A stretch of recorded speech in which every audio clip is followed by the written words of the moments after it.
Hey, my name is Sarah, and welcome back to another episode of Talking Fast, alongside me just like every single week. I feel like What's up, Sarah? To clarify, is manager Jacob. Because I gotten a lot of emails recently asking if I need representation. Oh, yeah. And then they You know say, what? they mention things like, we love your podcast. But when I say manager Jacob. Do you love it? Because I start the Have show you every ever week. listened to like the first 10 seconds of it? I start every week saying manager Jacob. And when I say manager, I mean manager. Like, I work for myself. Like, you're my manager. You know what I mean?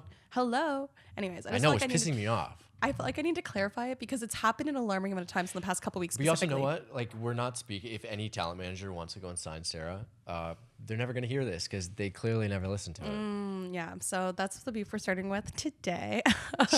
Anyways, we're going to start this episode off just like every single week. Let us know, what are you eating or drinking this week, Jacob? Oh, I'm so excited, Sarah. You know what I've been slamming? BLTs. Oh, interesting. Bacon, lettuce, tomato. I don't like 2 of the 3 ingredients on a BLT. Let me guess. You don't like tomato and you don't like bacon? No, I don't like the lettuce. I don't like lettuce on a sandwich or a bagel. Really? I like lettuce in a salad. What about a lettuce on a burger? No. Shredded? No.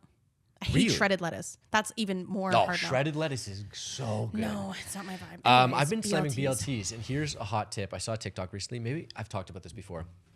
Someone was saying, hey, bread is relatively inexpensive. Go to the good bakery if you have one close by and just get a loaf. Don't be buying that grocery store Galen Weston bread. No, go and get support local bread. Yeah, he's probably fixing those prices still. I don't know. Buy that bread and you get to keep more of your bread. Exactly. Yeah. Now we're big bread promoting this, but I'm saying get a sourdough loaf, make a BLT, thank me later, unless you hate lettuce like Sarah. Yeah. Sarah, if it's not lettuce, can't imagine you're like crunching on some iceberg this week. What are you eating or drinking? Actually, what I have been eating a lot of is chicken Caesar wraps because I just started making them. How do you get around like lettuce in a chicken Caesar wrap? No, I put lettuce in the wrap. I'm saying like I don't love lettuce like on a burger. It's a texture thing. It's not a taste thing. No, I would say in a chicken Caesar wrap, the main texture is the crunch of I know, lettuce. but I don't like the crunchy first lettuce. So when I make Do you a chicken pull out Caesar, lettuce of a chicken Caesar? No, I don't pull it out. When I'm making it myself, I only use the parts that don't have the crunchy lettuce. Like I only use the leafy parts.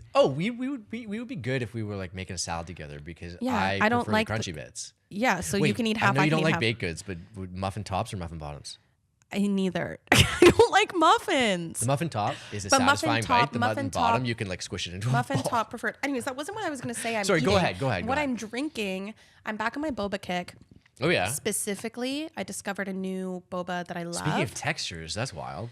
It's because it's like a snack and a drink in one. I'm all about the honeydew milk tea with pearls half sweet from Cha Time. Pearls half sweet, are those the tapioca little balls? Yeah, and they're okay, so yummy. That's a wild texture. For me, I can't do any boba because of though I know you don't have to get them, but like because of the tapioca balls. Yeah. I think I'm gonna choke and die. Okay, so actually, though, what happened was I was on the streetcar coming to this studio last week. You choked? And the tapioca ball got stuck in the straw, and then I was you're like, no, I was like trying to blow it out, and then no one watched the video. and then the version of this. tapioca ball hit the boat, like hit the milk tea, and it splattered everywhere That's on a the TCC CTC. nightmare. It was very embarrassing. Anyways, that's what I'm drinking this week. Okay, that's a good one. Sarah, what are you watching or reading this week? Okay, so I'm on my annual kick where I watch all of the Oscar Best Picture nominees. And by all of them, I mean whatever ones I feel. How far are you? I'm about halfway through now. Okay. I would like to point out to the Academy, last night I watched Anora, good movie. I watched A Complete Unknown the other night, Timothy Chalamet, Bob Dylan. I've watched Wicked. I've watched all of these movies. I have a few that I have to watch still. Did you see Not a single movie is better than Dune Part 2.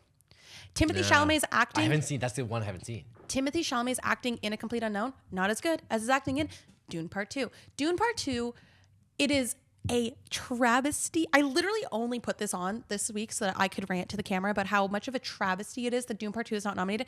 We are going to look back in history, and it is going to be 20 years from now, and we're going to realize that Denis Villeneuve was a creative genius. The people of Letterboxd already know he's a creative genius.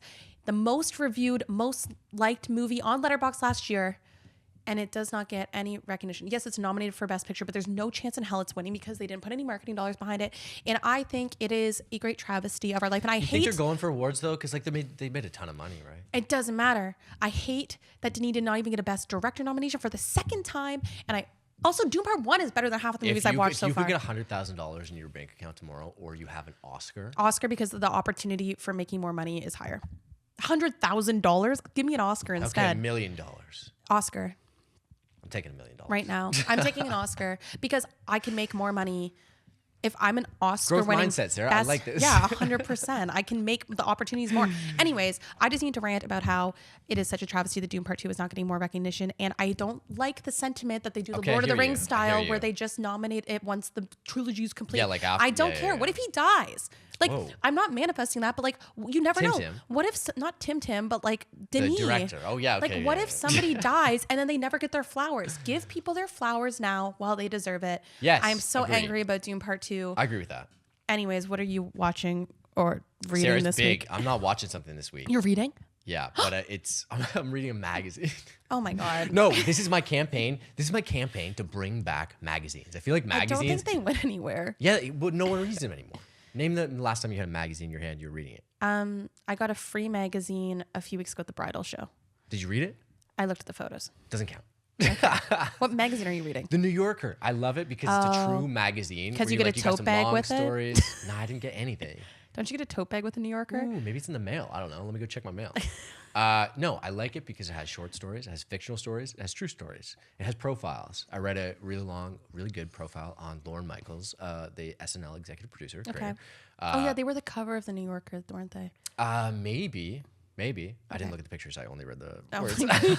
Blind to photos.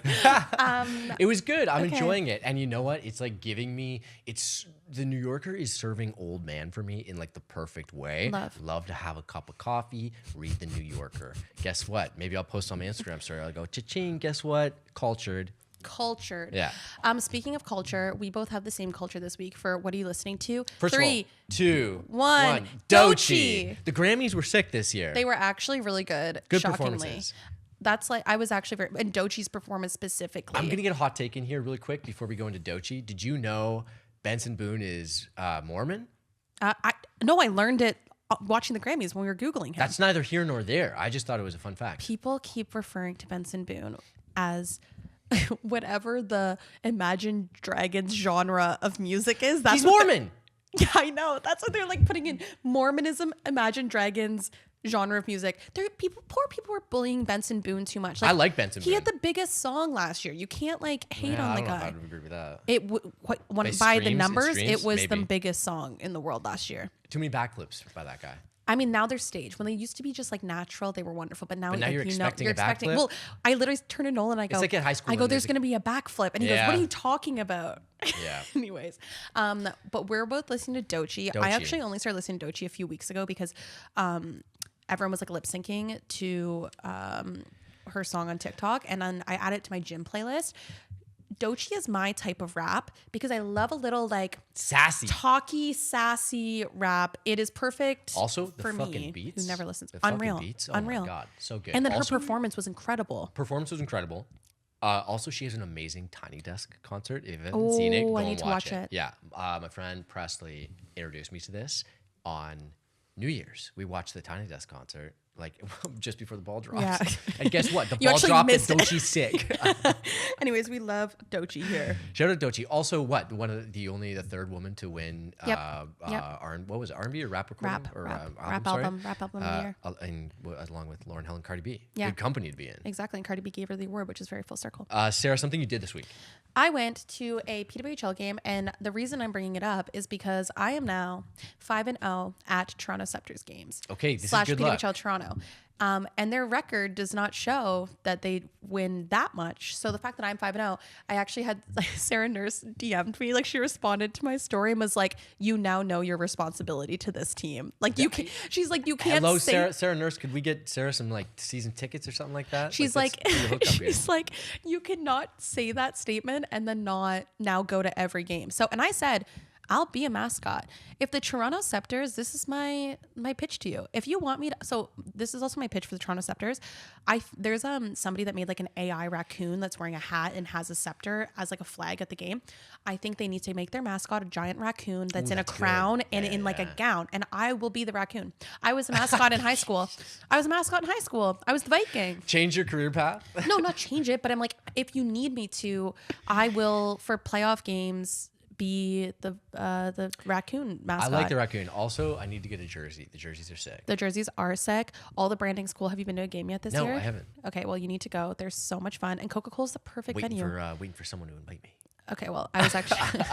okay, well, we can go together because it's so much fun. And they always win when I go. So Huge. go to a Scepters game, especially when I'm there, because they'll win. Okay. What's something that you did this week? Sarah, I know that you've talked about this a lot. I've gone a few times, but I've never really gave it a real walkthrough. This is absurd, by the way. Never gave it the time of day. Mm-hmm. Haley and I went to IKEA the other day. Had to make a return, and then we walked by or through. I don't know if it's considered College Park, but there's a Farm Boy kind of adjacent to College Park. That was no, it's in College Park. That was the Farm Boy I used to go to in the pandemic, like the first one I started going to. Yeah, right. That's a nice Farm Boy. Yeah, it's a so I went to Farm Farm Boy. That was and my I was OG. We went in. Haley just wanted to get some, I don't know. I forget sparkling water, some kind of drink. Yeah. And we go in, and I'm like, well, I'm gonna have to make dinner, so maybe I'll get like some You did vegetables. a proper grocery shop. Well, yeah, but I didn't have a basket, so all of a sudden I'm like walking through the place. I was like, this is some good stuff in here. You know what? The bagels. I got some bagels. Amazing. Unreal. And then I'm blanking on it, but there's a Danny's Pizza Tavern here in Toronto. Mm-hmm. They have a donut company that like sells donuts out of their shop. Mm-hmm. Amazing donuts. It's in Farm Boy as well. They always have isn't it Doughboys or Maybe. something? I I can't don't remember what it's called. Anyways, they always have good pop-ups and stuff like that. Also, Farm Boy right now, because people used to complain that it was more expensive, is quite literally cheap. Like my bill is cheaper than actually cheaper than most places. My bill is cheaper than when I go to Loblaws, and I find you get a more unique selection I would of say things. the produce higher quality too. It is higher quality, and also they have a great produce rack at Farm Boy where it's all the sale stuff. Weird looking stuff and whatnot. Or things that are about to go bad. And if you go there, I'm getting a bucket. I'm saying bucket of carrots for $1.50. Listen, in this economy, we got to be smart about grocery shopping. It's and amazing. I'm going to Farm Boy more often. But you know what I don't like? The weird animals that hang from the ceiling. Get rid of those. I don't mind it. What are they for? It's a monkey. It's only one. What's it for, It's though? one monkey. I don't know. It's just their signature thing. It's just what they do. Yeah, but how many fun monkeys have you seen on a farm? I don't know, but That's my one bone to pick. It's Farm Boy's one thing. And finally, Jacob, what is something that you're loving this week? Oh, I'm loving, this was a wild one, Sarah, but I'm loving sunlight this week. Listen, it has been sunny this week. I know it has been. And I was looking at the time last winter here in Toronto. I think we got cumulatively 30 hours of sunshine the entire winter. And it has been a little bit brighter this year. A lot but brighter, it's I would still argue. Gray in the city I would throughout the argue whole it's winter. been a lot brighter because last year was the year we literally had 30 days with no sunlight. Yeah, but it's not that bright still. So what I'm saying is I'm loving, listen, if there's a beam of sunlight coming into my apartment, Guess what? You posted an Instagram hell post yeah, I about did. it. Hell yeah, I did. I'm taking advantage of those beams of sunlight. I'm the guy. I also went for a run yesterday outside because there was sunlight. Yeah. God, it was cold. It's But I'm getting life-changing. out there, and I'm the guy who's standing on the street corner, just Get that good vitamin D. face to the sun. That Yeah, good vitamin shout out D. sunlight. Shout out vitamin D. Sarah, what are you loving this week? I went to HomeSense and I bought an adult coloring book, National Geographic coloring book, and wow. colored pencils. I feel like this was a big trend when I was in university. I got National Geographic. Are we talking like lions attacking? No, other but it's just animals. But it's like an animal coloring book. It's just National Geographic made it. I feel like adult coloring books were really a thing 5 years ago, maybe even longer, for anxiety and stuff. And I just picked one up because it was really inexpensive. I was like, you know what? I used to love that because classic millennial Gen Z, I get really bored when I'm watching TV and I need to be doing something with my hands instead of scrolling or being on my phone. Why not coloring? And so I watched an entire football game and colored the entire time. Do you do shadows? Do you do two different shades of a color to get really pop? No, I'm not. I just bought enough. That's pro coloring. Yeah, I'm not at that level. I barely stay inside the lines sometimes. I just really like coloring. What kind of markers do you use? I don't use markers. I use colored pencils.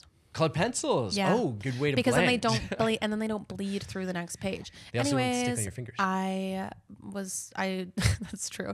I This colored is a wild in a horse. conversation. I colored, and I also just for leading into who our next guest I know. is. So for those that have never listened to this podcast before, this is actually the type of chit chat you get most of the time. We have a serious side and we have a fun side. And you're getting both of them and you're today. getting both today. I mean, you talked about grocery prices. We're going to talk about affordability. Listen, we're these talking are about issues coloring. affecting Canadians. We talked with our next guest about getting your mind off of the campaign trail. It all actually does come full circle with our next guest.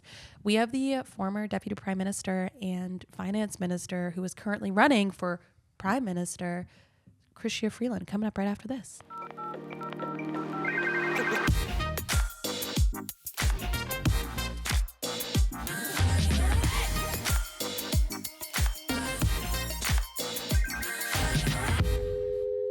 Chrystia Freeland served as Deputy Prime Minister and Finance Minister up until December when she resigned and is now running to be the next leader of the Liberal Party and Prime Minister of Canada.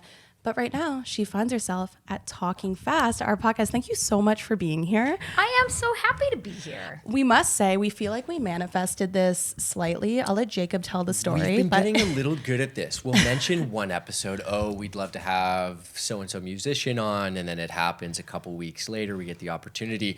I feel like a couple weeks ago, we were talking about, it'd be so fun to have a politician on the show. We really want to dive into that. Few people say that.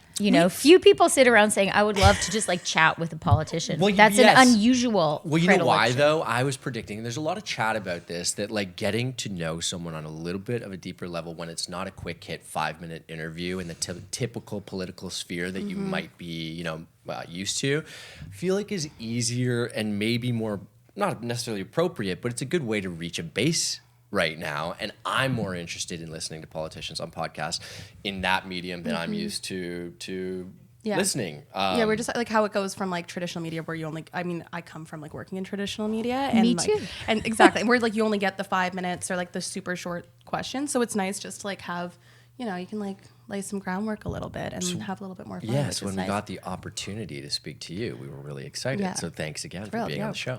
We're so Thank excited. you. And I do think it's smart, the idea. I do think it can be frustrating for people, that kind of quick hit gotcha approach. And it ends up feeling quite sort of staged and theatrical on both sides. And you don't feel people are trying to actually get to know each other, and that there's really a conversation about, okay, who are you really? Exactly. What do you think? What do you really Do you think stand that's for? a common thread? Because that is what frustrates me so much these days, is that it is kind of most conversations around politics, whether it's you're listening to an interview with a politician or you're just, speaking to your family members, it feels right now very divisive, where it's kind of us versus them, or you have to approach a conversation ready to convince someone of something else. Do you find that these days, that it's those types of conversations are divisive, and how do we get around that? It depends on the conversation where and with whom.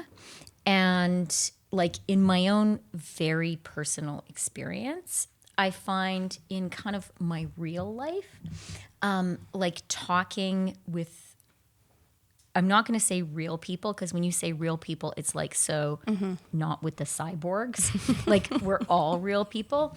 But talking with people who are not professionally involved in either being politicians or covering politicians, I actually find I have great conversations with Canadians. And the way Canada works, I have never had security except on the very particular moments when there's a death threat. And that's very unusual.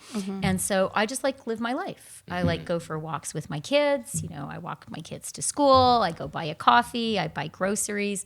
People in my neighborhood know me. I go through airports by myself.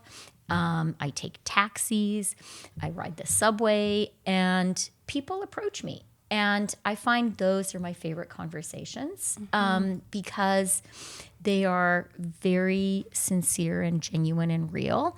And look, sometimes they will be a conversation with someone who doesn't agree with me, but I find it's not even 9 times out of 10. It's not even 99 times out of 100.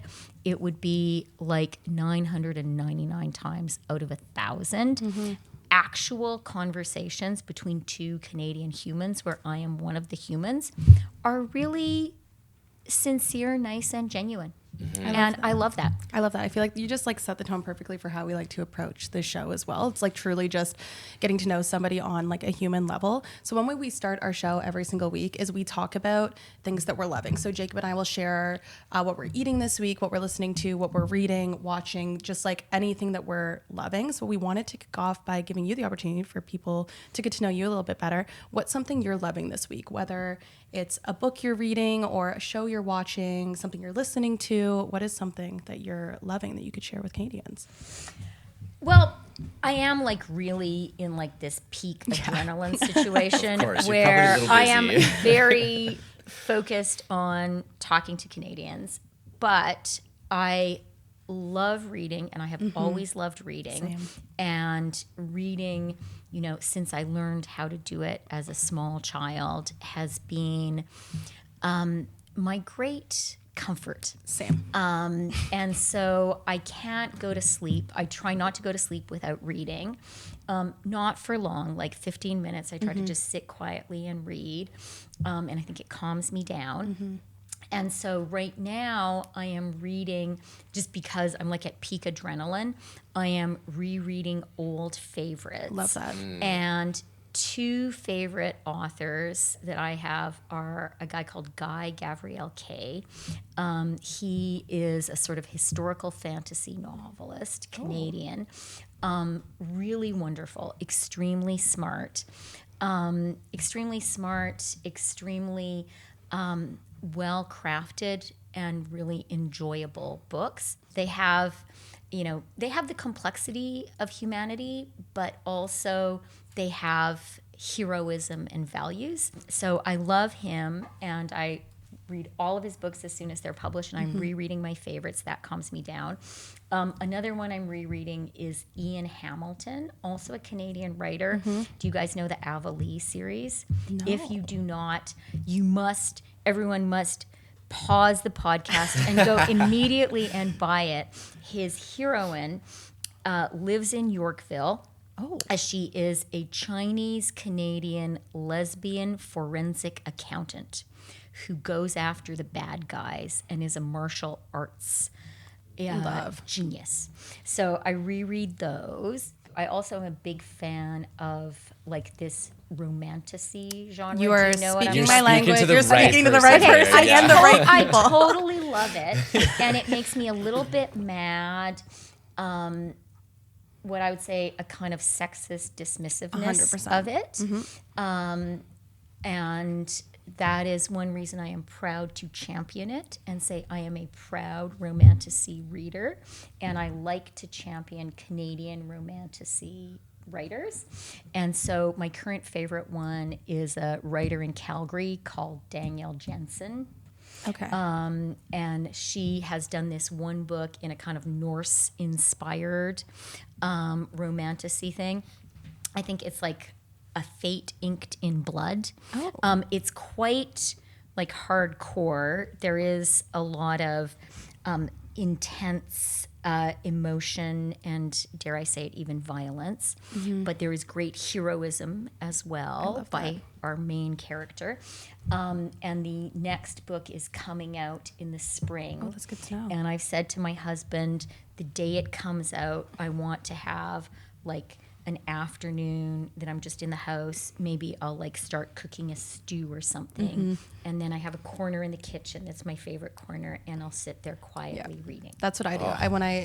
I'm big into like Fourth Wing in that series. Yes, right now. I love it too. Yes, and I read it before it was famous. Oh, I that's am quite proud of I consider myself actually, like in an alternate world, I would be a book publisher because I do spot books like that are going to be like up on the rise. Yeah, and before they kind of make it into. So yes, I read that. And like Onyx Storm, I just like took an entire afternoon and was like, nobody speak to me. Do not disturb on my phone. Sit there and let me go into this fantasy world and ride dragons for a few hours. It's the best escape. It's the Have best. you read Anne McCaffrey?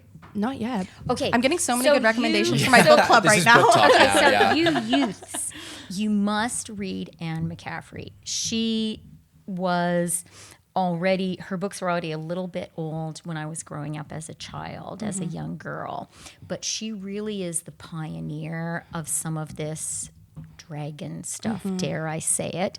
And her books are really good. I recommend Okay, The good. I'm gonna add Pern, it to The my list. Dragon Riders of Pern. Oh, I love that. And my sister and I even have a code from a misprint in one of her books, which when we were little girls in Peace River, we noticed the misprint and we agreed that it would be a code word that we would use if ever, we got kidnapped or there was a spy situation or something. Good background to have. Yeah, you got to have the. So we have love the code that. word. I'm not going to tell you because course it won't Of work course, anymore. well, Well, you're also But not in we've danger. taught it to our own children as Oh, well. I love Oh, that. that's good. I feel like this is like a really good transition because as someone that, I mean, like makes book content on the internet. I talk about books. I talk about book talk and all of these things. One thing we did want to talk to you about, especially because like we work in social media, we come from social media. That's the reason that people listen to this podcast. But we did want to talk a little bit. We touched a bit at the beginning about misinformation and how much it changed. You were a journalist, and how social media has changed misinformation, especially when it comes to elections and how people feel. I think we talked a little bit about it with like... It's honestly disheartening for me. I was in my family group chat last night, and I'm not going to say any of the wild claims, but it was about all potential federal party leaders here in Canada. And there were just, it was a distant family member speaking to someone else that they were friends with. And we were just looking at screenshots of someone's Facebook profile. There were wild things being tossed out, which to someone who can be discerning, or if you're discerning enough, you can look at that and say, well, that's definitely not true. Or if you were to do the littlest amount of research, you could probably collect enough information to decide this is clearly misinformation. This is something that I think... a few years ago, you might have looked at this and said, oh, it's a very small portion of the population, conspiracy theorists, people that are, believing these sorts of things. But now it does feel like there's a much larger group of people, maybe people that I would have trusted or respected previously, who do buy into misinformation. And I don't know if it's necessarily that they're... going in willfully wanting to just not find the truth, and they're wanting to find something that kind of sides with their beliefs, or if it's something maybe more sinister with potentially people hiring bots to kind of push a certain agenda. We'd love to get your thoughts on this climate right now on social media and how much it's changed in and your years what of and what this. can we do about it? Mm-hmm. Okay, well, I will now give you my 3-point plan on fixing everything. No, I won't. That's the good clickbaity stuff that everybody wants. Because it is really complicated. And it's a very, very important and hard question. So I will share more thoughts than here are things in 60 seconds we can do to fix everything. My thought number one is you guys are important, and people who are professional journalists are really important. And like I say that having been a journalist, and like it's actually hard work, and you actually need to learn how to do it properly. Like I still remember so clearly the first news story I wrote, it was for UPI, and it was about just covering a police report. And I remember I had to call back 5 times because I didn't ask all the necessary questions. Like it's hard to get the facts straight. And so I really do believe professional journalism in all mediums, right, is so important. And we do need to find ways to finance that work. Second thing I really believe is we need Canadian journalism, like especially now when Canada is under attack. And we're under attack from a lot of places, including from the South. And so we need to have people who are telling our own story and writing about things from our own perspective, and not just writing, talking, filming, really, really important. And we do have to find ways that we are sure that that is being financed and that that is there. And I would say as Canadians, I am very, very big on all of us buying Canadian right now, traveling Canadian right now. And I would say, let's consume Canadian let's consume Canadian media right now. There's a way to support Canadian journalists, and that is by watching, listening, and reading to the work they do. And like, if you are mad about the tariff threat, listen to some Canadian reporting about it, or read some Canadian reporting about it. So like, that is, I think, a really important starting point, and it's something we can all do and choose. Are you concerned about holding, say, tech leaders accountable? I know that, speaking of looking down to the South, obviously Trump is in office and is kind of surrounded himself by all of these different tech leaders. You look at Mark Zuckerberg with Meta potentially changing the way that they're doing fact checking on their platform, looking at misinformation, removing third-party fact checkers to have more of a community notes similar to X system for tracking what misinformation might be spread out there. Do you think that we need to hold tech leaders accountable to that extent? I think we have to be really, really thoughtful about it. And yes, I think we do. And I think we especially need to be thoughtful about being in a position where our information space is controlled from outside the country.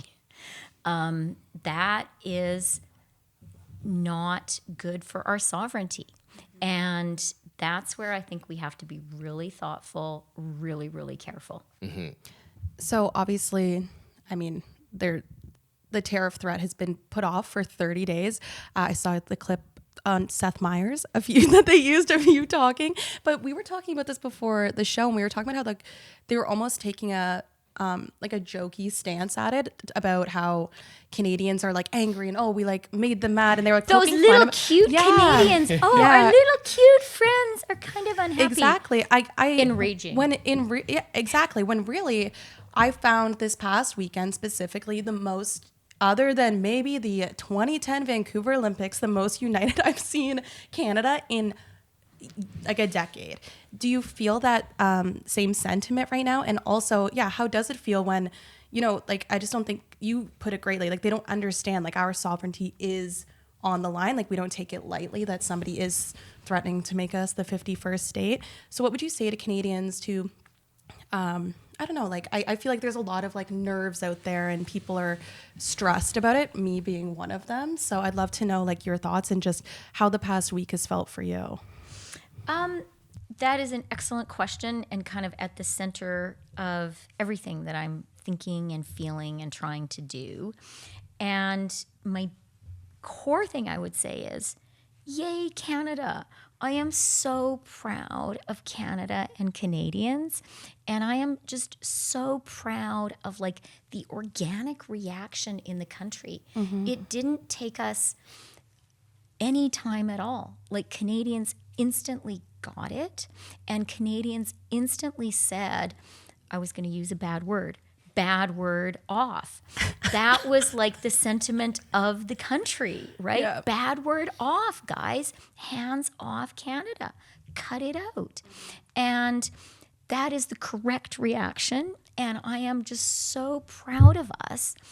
I am proud. I hate to say it, I generally encourage politeness, and I felt sorry for those young singers, but I was very proud of the fans who were like, I'm at a hockey game, I'm at a basketball game, but I am angry. And it's still happening too. Like, it didn't stop just because it got pushed off by 30 days. Yeah, I am proud of that. I'm proud of all the stores that are putting up signs saying, don't buy this American thing, buy the Canadian thing. I'm proud of all the people who are saying, actually, I'm going to go on holiday in Canada this year. Is that a big part of your campaign and where you would want to take the country leading forward? I know that a lot of your messaging is around joining the fight, and not to draw too much of a stretch to the books that you've been reading, but do you draw inspiration from those sorts of characters? Speaking of potentially having to slay dragons or larger than life personalities, do you think that it's maybe time for Canada to stand up for itself a little bit more?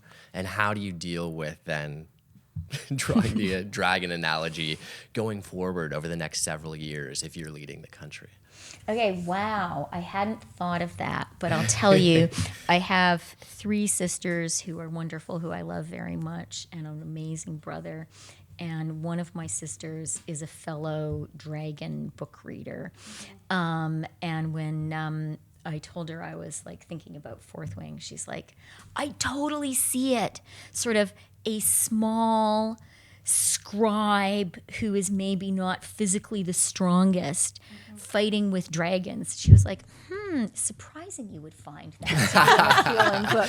So my sister That's instantly the similarity, right? Yeah. And look, I think it is terrible. The threat that was very clear and very specific over the weekend. And what made it even worse was the follow-up that, oh, by the way, there won't be any tariffs if you become our cherished 51st state. The cherished made me especially mad. And you're right, Jacob. Like, I was foreign minister in charge of the Canada-U.S. relationship during the first Trump administration. So I take this administration extremely seriously. It has always been my view that it's a mistake to sort of brush off what can seem like the intentional, over-the-top outrageousness. I sort of pay the president the compliment and give him the respect of seeing him as someone who is a very smart man with a very clear plan.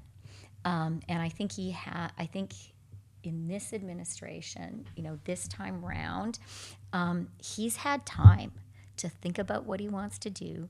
He's talked with a lot of people. He has prepared a plan to execute, and we need to take him really, really seriously. And for me, the world changed when he was elected, and then it changed even more on November 25th when he made that first comment about the 25% tariffs. And the first country he targeted was us.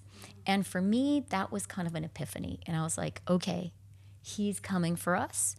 I had and have utter confidence in Canadians. Like, I think we are so much stronger than people think. I think we love our country so much more than people think. I think also we have like a very deep confidence in our country's strength, and we're right to be confident. So I know that we can do this, but it's not going to happen by accident. We're going to need to have a plan. We're going to need to have the experience to act on that plan, and I have that. And we're going to need, if you'll forgive me, to have the guts and the balls to enact that plan. And I know that I have those, and that's why I'm running to be leader of the Liberal Party and the next Prime Minister.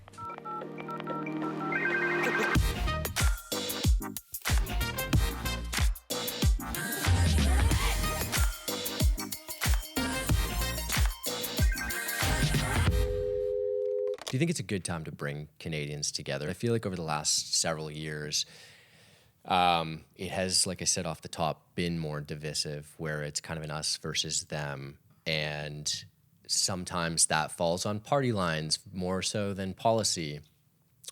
Do you think that Canadians will be on board with that? So I want to be very clear and careful to say there is nothing good about this threat against Canada. It is very bad, and I wish it weren't happening. But I do also think, and look, you guys are both journalists, so like one of the most cliched lines is, in every crisis we can find an opportunity. Nonetheless, it does apply here. Of course. And I do think in this crisis, as a country, we need to find the opportunity. And I think the opportunity really is to unite, to remember how great our country is, to remember our strengths, and maybe to kind of get our act together and do some of the stuff that we know is a good thing to do, but maybe we haven't sort of mustered the will to do because we didn't have to. What would some of that be in your opinion? Like, what would some of those things that we need to do that we haven't mustered the will previously? Well, I'm going to say one that is very important, but could be very boring, and you guys could roll your eyes. Interprovincial trade. We were talking about that before the show. Okay. That's a huge topic right now. Because Ontario is also about to go into a provincial election, right. so it's and very we topical. should do it, right? And it's a little bit absurd that here we are being like, oh my God, the Americans are threatening tariffs against us. And we have barriers between provinces. Yeah. And it's a little bit of a misnomer to just describe it as trade barriers, because it's not like there are borders between the provinces and customs barriers. A lot of what it is a lack of regulatory harmony. And that is a real problem, right? If there are different regulations for how you have to build a home in Ontario and BC, it's going to be a lot more expensive to build homes in both Ontario and BC. Why now as well? You've been a part of the government for the last decade plus here. Why hasn't that been a priority previously? It has been a priority for me, and it's something I've been banging away at. And look, I think it's one of the things that like everybody knows we have to do. And I don't want to downplay, like, some work has been done, but it's really hard. It's hard to harmonize rules for all our provinces and territories. And once you get into the details, people will say, well, like, you know, isn't the weather different in northern Alberta and the lower mainland in BC? Don't we need slightly different regulations? So, you know, the differences didn't come about just because people were morons, but I think we have to just sort of shake our heads and say, we just need to standardize it across the country. And that is the case for regulations for things like building homes. We could make it a lot cheaper to build homes. We could make it a lot easier to have modular housing. We need to standardize our regulations on things, right? Housing is one of the biggest issues. We have a segment called voicemail, or sometimes we do whole episodes called voicemail, where we take questions from our audience. And a lot of those are young people. They might just be out of university. They might be moving in with a partner for the first time, considering pursuing their career or having kids, thinking about, are they going to invest in their retirement or are they going to try to buy a home? Right now, it feels like, at least from the questions we receive from our audience, that's not attainable to have a home, a career, kids, all at the same time. And I think that's also like where the tariff conversation opened it up even more, because I think everyone's first immediate thought was Canada already feels unaffordable for young people and it's about to become even more unaffordable. And I think that was the biggest fear that so many of our listeners had. The number one, I think bi-weekly right now, we answer questions about, do you need to have a second job? Do you how do you prioritize how can you move to a big city like Toronto that 10 years ago was a lot more accessible to move to, but now it's more expensive. So I think just a conversation around affordability and what can we tangibly and put into action to be able to make it more affordable for young people like us. So to connect those two conversations, what I would say is, if I had a magic wand, like today we've been talking fantasy. about romantasy, right? So if we had a magic wand, you have a rune to be able to change. Right. Okay. There you go. Okay. I can see you really are. Me also. You have a rune and you can. So put I it would over use. Canada. So this is like very romantasy. And then I'm going to say what will sound boring, but would be amazing. If I had my magic wand, my rune, I would have regulatory harmonization across all of Canada on everything to do with building a home. And that would make it a lot cheaper and easier to build new homes. And then if I had a second wish, I would have just massive cutting of the red tape around getting new homes built, whether it is like a laneway house in Toronto. That is such a hot issue in Toronto, and it's so frustrating as someone, both myself, but then also talking to friends, looking for housing, looking for an apartment to rent. There aren't a lot of mid-sized developments in Toronto. That is extremely frustrating, because there are a lot of people here and a lot of people doing very cool things, but it's tough if they might, have to leave the city because they're priced out or they just can't find housing. And it's not for Canada. We need you to stay, right? we're in Toronto, so I'll talk about Toronto for a minute.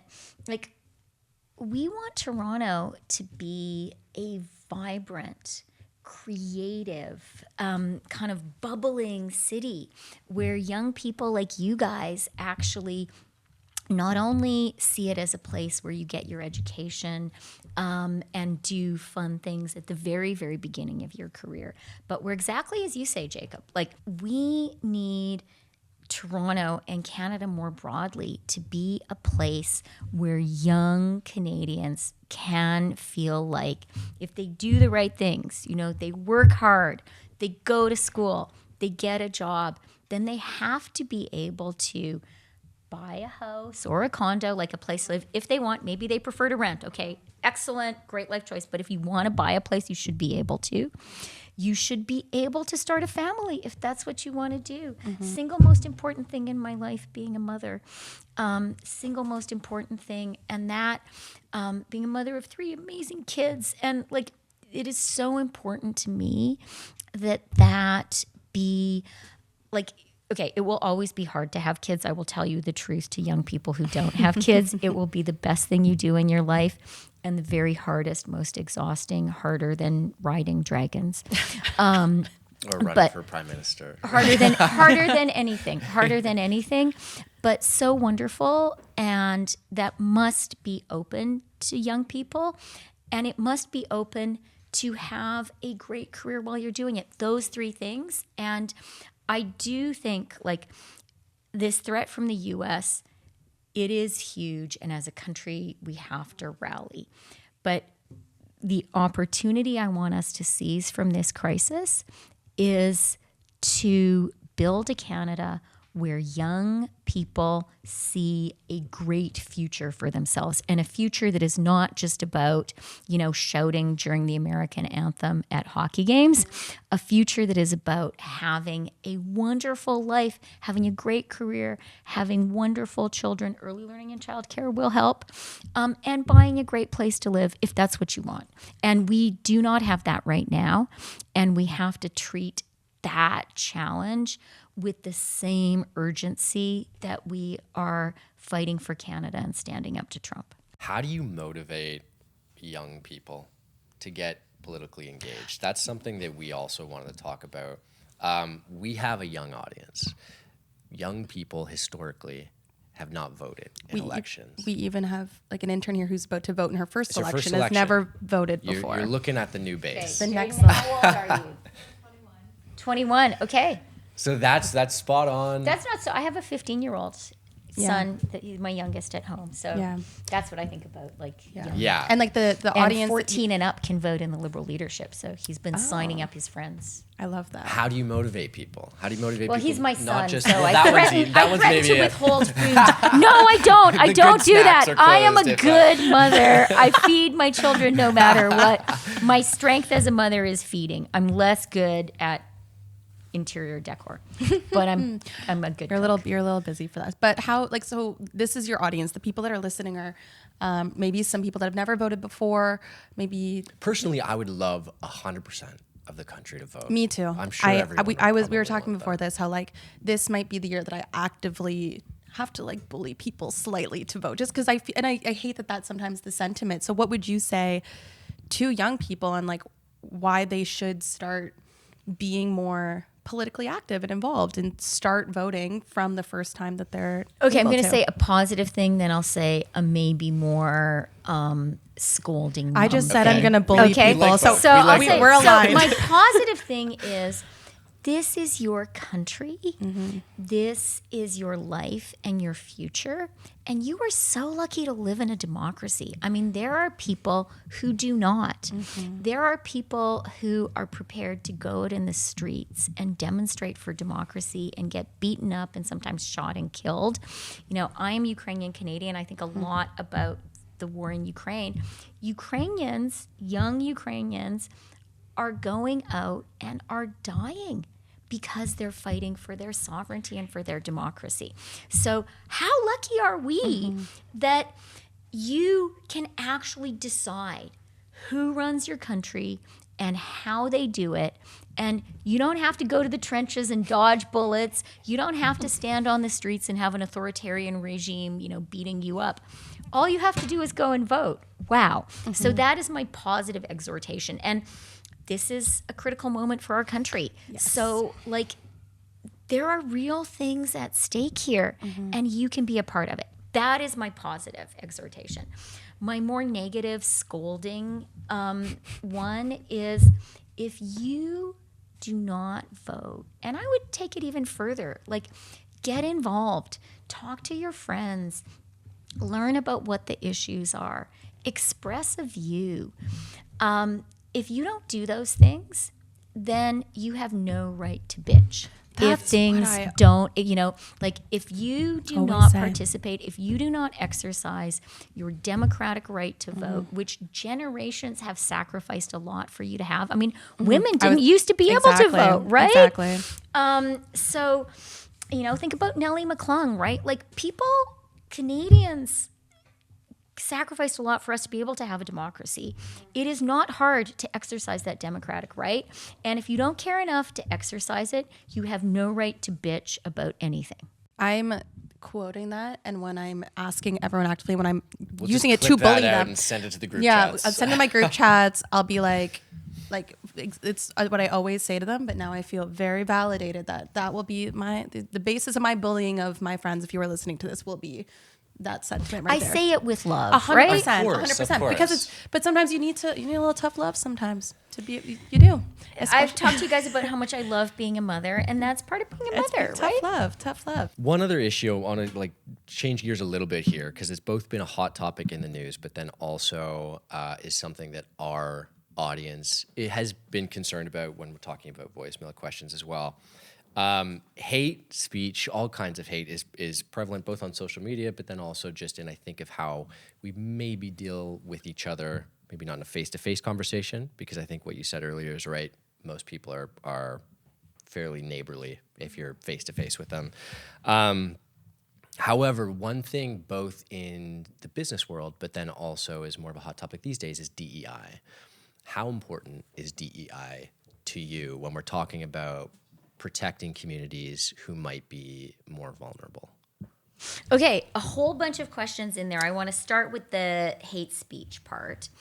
And I do think I actually want to emphasize the positive. How can you say what is the positive in here? And the positive is people in real life in Canada, in my experience, are still very, very nice and Canadian.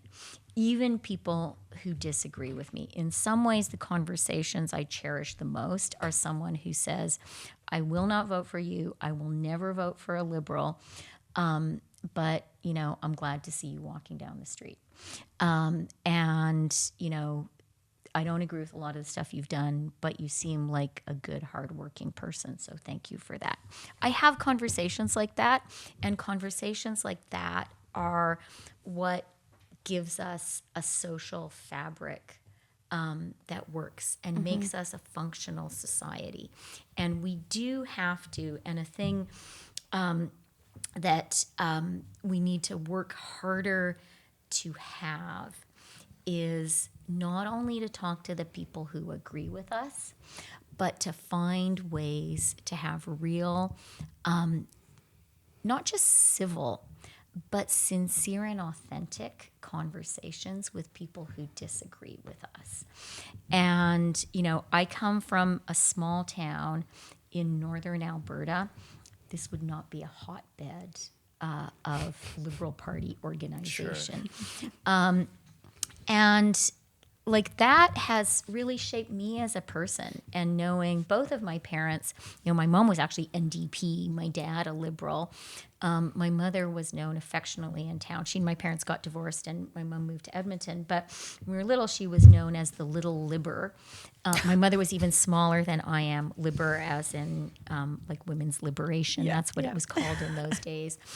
And that was quite a radical thing. But treated, I would say, with great respect and love and affection.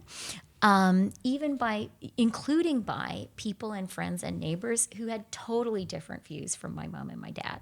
And they would come over for supper, and, you know, they would go curling together, and they would appear in like the local town musicals, you know, participate in local town musicals together.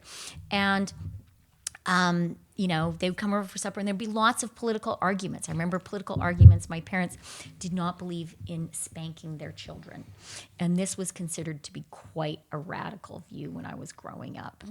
And I remember my parents arguing with their friends. And that was the time that my sister and I chose to be very bad, and not go to bed and stuff. And I remember the next day my parents saying, "You wrecked our argument," because we had said it's good not to spank you guys. And after you finally went to bed, our friend said, "See, that's what happens. You have spoiled brats." But I point to the conversation because it is really like, and I know I'm not talking about the internet now, but I'm talking about real humans. And humans are on the internet too, okay? Bots are as well. But it is but like what a I'm saying different is type of conversation. we need as a society, we need as a country to be a country and a society, and to actually talk to each other.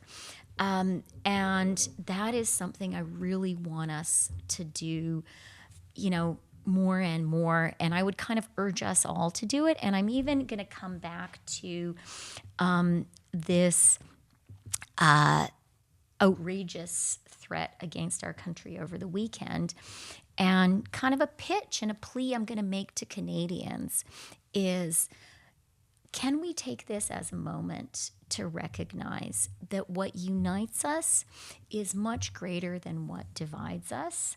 And also, you know, a house divided cannot stand. I'm not saying brush all our differences under the carpet. We need to have real conversations about those. But let's also say to each other, we all love Canada. We all actually know, yes, Canada has problems, but in our hearts, I think we know, so lucky to live here, right? Best country in the world. It really is.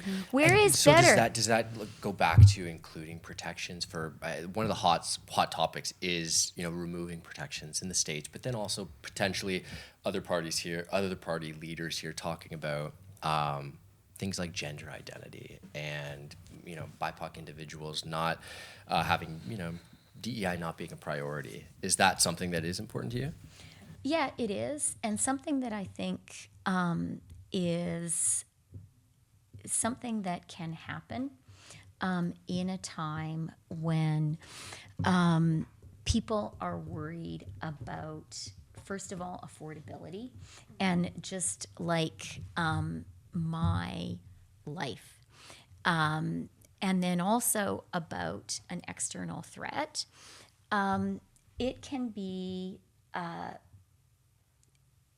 a way that you can rally people is by targeting the most vulnerable. And I think that is absolutely terrible. I think that one of the things that I actually love about Canada and Canadians, I don't think we want to do that. I think Canadians actually recognize that supporting the most vulnerable, it doesn't take anything away from you to support someone who is vulnerable and different from you. It actually makes you better and stronger, and it makes the whole community better and stronger. And like back to our romanticy, Fourth Wing, one of the ideas there that I find very appealing about that book in the community is it's actually about the most vulnerable turn out to be the strongest. And so I do think we have to push back against any notion of targeting the most vulnerable. And I'm going to even tell you one little tiny Canadian story super quickly, okay? From my small town Peace River where I grew up. The guy who is sort of the historical patron of Peace River is a guy called 12-Foot Davis. He was a pioneer and a mining prospector and a fur trader. And there's a big like statue of 12-Foot Davis as you drive down into the Peace Valley. And his motto was that they put there, written about him, was he was every man's friend and he never locked his cabin door. And to me, that is a very, like, that's a phrase I grew up with, but I think it's a very Canadian sentiment that, you know, with our fierce winters, with our harsh weather, we learned you have to be every man's friend. And you don't lock your cabin door, you support each other. And for me, that absolutely includes the most vulnerable among us, and not doing the opposite of targeting them, supporting them. We only have time for one more question. So I do want to end off with, you are running to become the next leader of this country. Obviously, you love Canada very much. I think that sentiment has come across so well over the past hour. What does Canada look like under your leadership in the next, let's say, like 5 years? Like, where do you hope Canada to be? What do you hope it looks like under your leadership? Totally sovereign, totally proud of ourselves in an unironic way, like proud to have a Canadian flag outside our house, proud to sing "O Canada" in English and French, proud of our diversity, proud not to be a melting pot, to be a mosaic, proud to be bilingual, proud to be a place where we draw strength from our diversity and protecting the most vulnerable, a place that has surprised the world but not ourselves by standing up for ourselves, and crucially, a country where young people like you guys feel very excited about the possibilities of your future, and I'm going to be a mom here, you're very excited about having kids if that's what you want, where you have $10 a daycare, and your kids, like, in the morning are so excited about putting on their boots to go to daycare, and you can afford it, where you live in great homes in the communities you want to live in, and have great and exciting and fulfilling careers. And I want dads, but also mums, to be very excited and confident that they'll be able to do that. I'm not going to lie to you, it'll be a lot of hard work, and broken nights, but that's the Canada that I want, a Canada that is confident, excited about itself, and where young people are very excited about their Canadian futures. And proud to be romantasy readers, because it's a legit genre. I got to join the club here. I got to read a few more. You need to. For you to understand genre. half of the stuff we talked about in this episode, you're going to have to. Okay, and we need, and okay, thank you. And I'm just going to call for more Canadian romantasy. Agreed. And diving into, I mean, what I try to do, especially with our book club that we have, is for every maybe like American novel we read, maybe try and like find a Canadian one as well, one for one, and then also Canadian content as well. So important. There's so much good stuff out there, especially because so much is being made here in our backyard as well. Arguably, we're more talented than most people, I think. You know what? We need to be a little bit more like arrogant, a little bit. No, we do. I think so. A little bit of Canadian braggadocio. Yeah. We could use that. I think humility is a strength, certainly in a politician. Politicians are rarely accused of being too humble. That is not a complaint we get. But so maybe true. as a country, a little braggadocio, a little bit of pride. And we have a lot to be proud of. Agreed. Well, thank you so much for being here. I loved our conversation, and I feel like our listeners got a lot out of it. So thank you so much for stopping by our little humble abode internet show that we've got here. I loved it. Thank you guys so much. And thank you so much for listening. You can catch new episodes of Talking Fast every single Wednesday, wherever you find your favorite podcast. You can also subscribe and watch the full video on YouTube. I've been Sarah. That's been Jacob. That's been Chrystia. And we'll see you next week. Bye.